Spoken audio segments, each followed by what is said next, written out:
ये कभी हम भूल नहीं सकता है, ताकि ये कि डेमोक्रेसी के पूरा तोड़ दिए इन लोग। जैसे क्या बोलूं, जैसे जानवर को मारता वैसे मारा है दिल्ली पुलिस और जो वाजपेयी ने। आम जो आदमी कितना परेशान है, बच्चे कितने परेशान है, जनता पीस रही है, जनता महंगाई, भ्रष्टाचार, बच्चों को रेप। किससे उम्मीद लगाए हैं यहाँ पे? उम्मीद जनता से है, जनता हमारी बहादुर है, इन्होंने जो कर्म किया है उसका दंड तो भोगना ही पड़ेगा, आज नहीं कल। एजुकेशन की बात करें, क्योंकि एजुकेशन का प्रोटेस्ट यहाँ पे हम लोग कर रहे हैं। एजुकेशन की हाल ऐसी हो चुकी है कि हर 500 मीटर पे दारू के ठेके खुल चुके हैं। 9000 से ज़्यादा उत्तर प्रदेश में स्कूल्स बंद हो चुके हैं, प्राइमरी स्कूल बंद हो चुके हैं।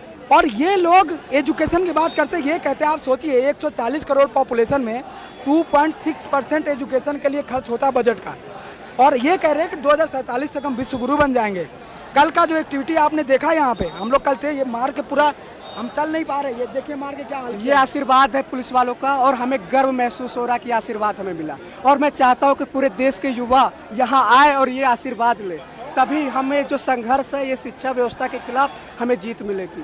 और कल जो हुआ था उसके बारे में कुछ कहूँगा, जब जब जलियांवाला बाग याद किया जाएगा तो कल का दिन भी याद किया जाएगा। जिस तरीके से जनरल डायर के आदेश पे निहत्थे लोगों पे गोलियां चलाई गई थी, कल ऐसे ही निहत्थे भाई बहनों पे ये नहीं देखा गया कि किस उम्र के बच्चे कौन है, सबको लाठी से एक तरफ से मारा गया था। तो ये सरकार, ये जो गूंगी बहरी सरकार है, ये हिल चुकी है, हमारे आंदोलन से हिल चुकी है, और देश के युवा लगातार जंतर मंतर पे आ रहे हैं। तो हमें बहुत अच्छा लग रहा है। हमारी ये जो लाठीचार्ज है, ये जो चोट लगा है, रात को हम सो नहीं पाए थे, पूरे कमर पे चोट लगा है, लाठियों का निशान है, पर हमें खुशी ये हो रहा है कि लोग आ रहे हैं, जो देश के युवा है वो डरे नहीं है, उनका साहस, उनका मोटिवेशन और मजबूत होता जा रहा है। या तो इस्तीफा दे, या तो हमें गोली मार दे, और कोई ऑप्शन नहीं। या तो जैसे हिटलर ने गैस चेंबर में डाल के मारा था लोगों को, वैसे मार दो हमें, और लोकतंत्र हटा दो, ये तानाशाही बना दो, ये लोकतंत्र का चोला पहन के तानाशाही। ये सीखना चाहिए हम लोगों को आने वाले टाइम पे कि ये क्या चल रहा है हमारे साथ, हम ये चीज़ फेस कर रहे हैं, हमें मारा जा रहा है यहाँ पर,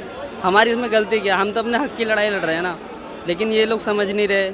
ये इतने देर में तो इनको डिसीजन ले लेना चाहिए, टाइम लगा रहे इतना ज़्यादा, इनको अब तक तो इस्तीफा दे देना चाहिए। इसमें है क्या, दूसरी किसी शख्स को ऐसे जो काबिल हो उस लायक नहीं संभलती, उनसे ये सीटें जब भी, तो ये सब चीज़ें फेस कर रहे हैं लोग। जो भी लोग घर पे बैठे हैं, प्लीज़ बाहर निकलिए, यहाँ आइए और देखिए कि लोग कैसे कैसे पूरा दिन यहाँ पे बिता रहे हैं, रातें बिता रहे हैं, किसके लिए, हमारे लिए, फ्यूचर जनरेशन के लिए, और वो 20 विक्टिम्स के लिए जो नीट लीक की वजह से उन्होंने सुसाइड करी थी। तो मैं सबसे चाहूँगी कि हम जितना यूनाइट हो सकते हैं हम उतना यूनाइट होएं। I think everyone should unite for this, and this is for our rights, not for propaganda. ये लोग यहाँ पे इतने दिन से प्रोटेस्ट कर रहे हैं, तो उनको इस बात पे गौर करना चाहिए कि स्टूडेंट की मांग क्या है। मांग यही है कि जो पेपर जितने भी लीक हो रहे हैं, चाहे वो नीट का पेपर हो, स्टेट एग्जाम्स हो, या टीचर्स के पेपर लीक हो रहे हैं, सारी मांगों को पूरी करें। आप आके सामने बात करें, इतने दिन से हंगर स्ट्राइक चल रही, आप बात करें सामने आके। ये एक अकाउंटेबिलिटी होनी चाहिए एक मिनिस्टर की। तरह तरीके के जो मुद्दे हैं उनको पहले नीचे गिराना पड़ेगा, और जो असली मुद्दे हैं एजुकेशन, उनको उठाना पड़ेगा। एक और पॉइंट है कि हम घर वालों को यही बताना चाहेंगे, जो हमारे पेरेंट्स की एज के लोग हैं, वो लोग आज भी ज़्यादातर मेन स्ट्रीम मीडिया पर फोकस करते हैं, मेन स्ट्रीम मीडिया पर बिलीव करते हैं।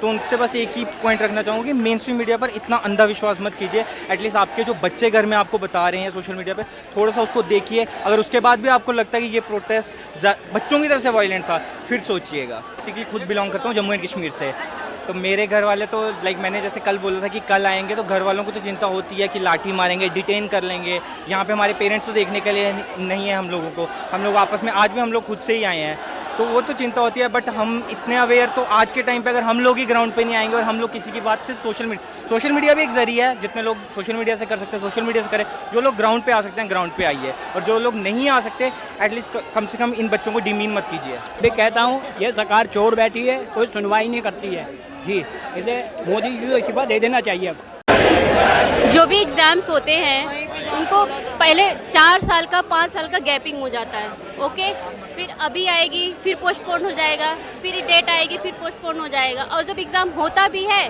तब रिज़ल्ट कैसे आते हैं, बस शो कर देता है नंबर, रजिस्ट्रेशन नंबर शो कर देगा, वहीं से आप रिज़ल्ट देख लो, वहीं से हो जाएगा क्या कट ऑफ है, क्या नंबर है, कुछ भी नहीं पता है।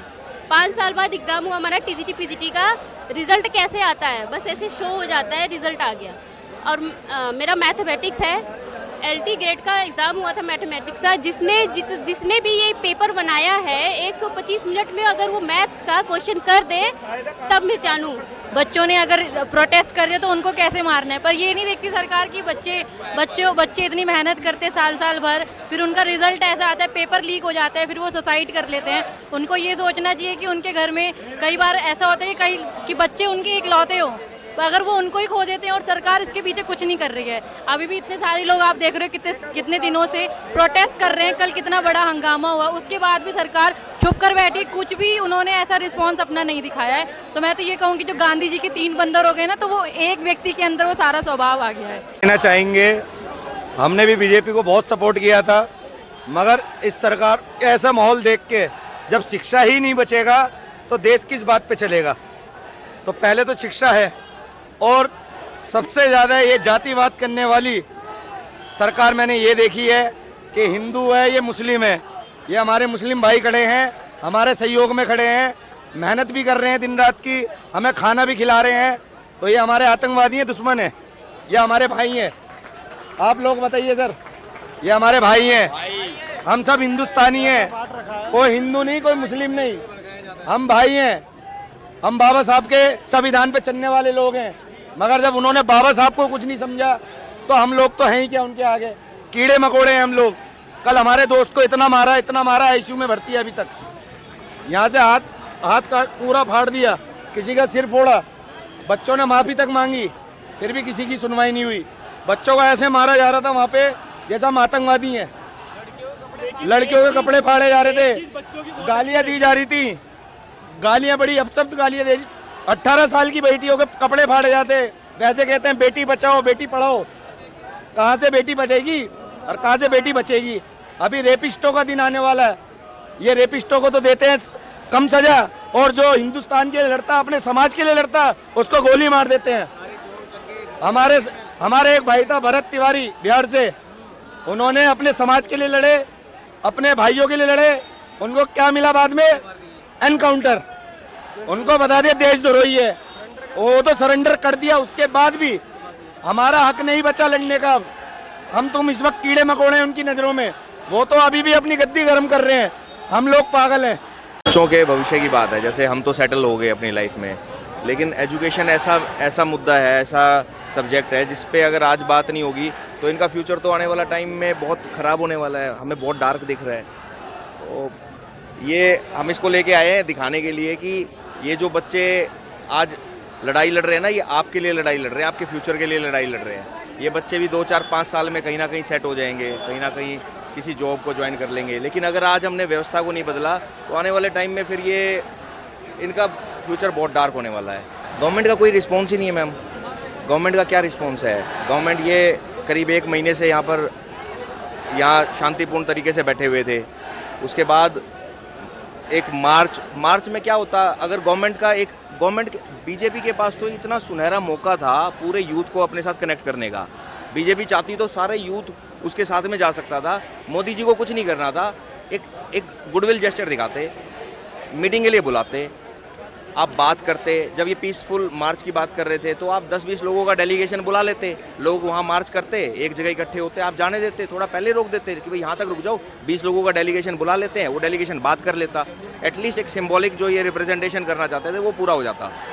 लेकिन उसको बजाय कि बात करने के पीसफुल तरीके से स्टूडेंट्स पे हथियार चला दिया आपने, आप टीयर गैस मार रहे हो उनके ऊपर, आप उनको लाठियाँ डंडे मार रहे हो, डंडों के नीचे कील लगा रखी है, मतलब आप सिविल ड्रेस में लोग पीट रहे हैं, मतलब क्या चल रहा है? मतलब इतनी अराजकता, हम कैसे समाज में कैसे देश में जी रहे हैं? मतलब बिल्कुल ये पुलिस की भी संवेदनशीलता ख़त्म हो चुकी है क्या?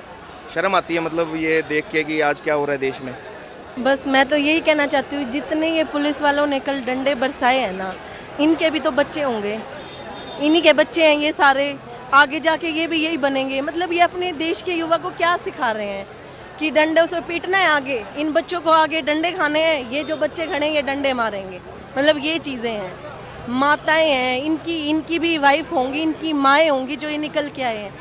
मतलब ये किसके लिए बैठे हैं? अपने लिए बैठे हैं, पूरे समाज के लिए, पूरे देश के लिए बैठे हैं। मतलब वो भी इन्होंने ये नहीं देखा कि किसको मार रहे हैं किसको नहीं मार रहे हैं। एटलीस्ट उस टाइम पे ही इन्होंने ये बोला कि हमें धक्के से लगा है, और इन्होंने क्या कहा कि मतलब इन्होंने मार पिटाई शुरू कर दी, बट ये नहीं ध्यान दिया कि कैसे लग रहा है कैसे नहीं लग रहा है। वो बेचारे वो बैठे हैं वहाँ पे, उन्होंने मारना शुरू करा तो वो बैठ गए, उनको घसीट रहे हैं। मतलब ये देख के किस इंसान का मतलब आत्मा रो पड़ती है देख के।